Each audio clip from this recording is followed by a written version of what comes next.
વસ્તુ જ્યારે મળે નહીં ને ત્યારે એને પામવાની ઝંખના અત્યંત પ્રબળ હોય છે ને જેવી મળી જાય એવી એની વેલ્યુ ઘટી જાય. ટીવી પર પહેલી વાર શોલે આવવાનું હતું. એ દિવસ મને બરાબર યાદ છે. 15th ઓગસ્ટનો દિવસ હતો 1996માં અને એક જબરદસ્ત ઉત્સુકતા ઉભી થયેલી. શોલે આવવાનું છે ટીવી પર, શોલે આવવાનું છે ટીવી પર. ઓહો, દૂરદર્શનની બંને ચેનલ પર શોલે બતાવશે. અને સાહેબ, આપણા દેશના દરેક શહેરમાં ગલીઓ રીતસર ખાલી, રસ્તા પર કરફ્યુ હતો, કરફ્યુ શોલે જોવા માટે. અને પાછું એ લોકોએ બહુ ક્રિએટિવ રીતે બતાવ્યું હતું. એટલે એમાં જે એડ બ્રેક્સ હતા એ એડ બ્રેક્સ કસ્ટમાઇઝ કરેલા હતા.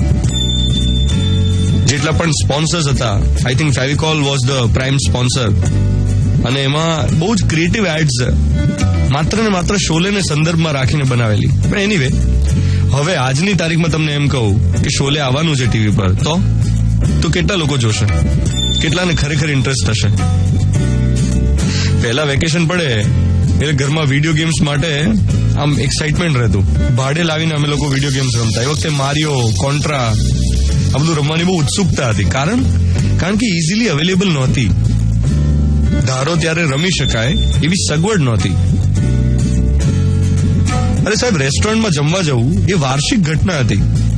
વર્ષમાં 1 કે 2 વાર બહાર જમવા જવાનું થતું અને ત્યારે એટલું બધું એક્સાઇટમેન્ટ રહેતું. કોઈ પણ વસ્તુ અવેલેબલ ના હોય, અપ્રાપ્ય હોય, મળે નહીં તો એને પામવાનો તલસાટ ઉત્તરોત્તર વધતો જાય. પણ આજે બધું સખત રીતે અવેલેબલ છે. It's a problem of plenty.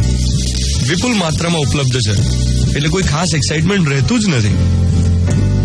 તમે જુઓ, હવે તો ડબલ ટીકનો જમાનો છે. એમાં બ્લુ ટીક, આમ તરત જ કમ્યુનિકેશન થઈ જાય. પહેલા તો કેવું હતું કે કમ્યુનિકેશન માટે તરસવું પડતું. તમારે આમ રાહ જોવી પડતી કે ક્યારે એસટીડી ફોન થઈ શકશે, ક્યારે એસટીડી ફોનના ચાર્જીસ ઓછા હશે, એવા ટાઈમે ફોન કરીશું. એટલે રાહ જોવાની. આમ એની પહેલાનો, ફોનની પહેલાનો વાત કરીએ જમાનો, તો પત્રોનો જમાનો હતો. તમે લેટરની રાહ જોતા. હવે બધું ઇઝીલી અવેલેબલ છે. કમ્યુનિકેશન તરત થઈ જાય છે. ઝંખના અને ઝૂરવું, આ બંનેની રાશિ સરખી છે અને બંનેનો પોતપોતાનો આનંદ છે. જે મજા ઘણીવાર રાહ જોવામાં, તરસવામાં છે, એ મેળવી લેવામાં, પ્રાપ્ત કરવામાં નથી.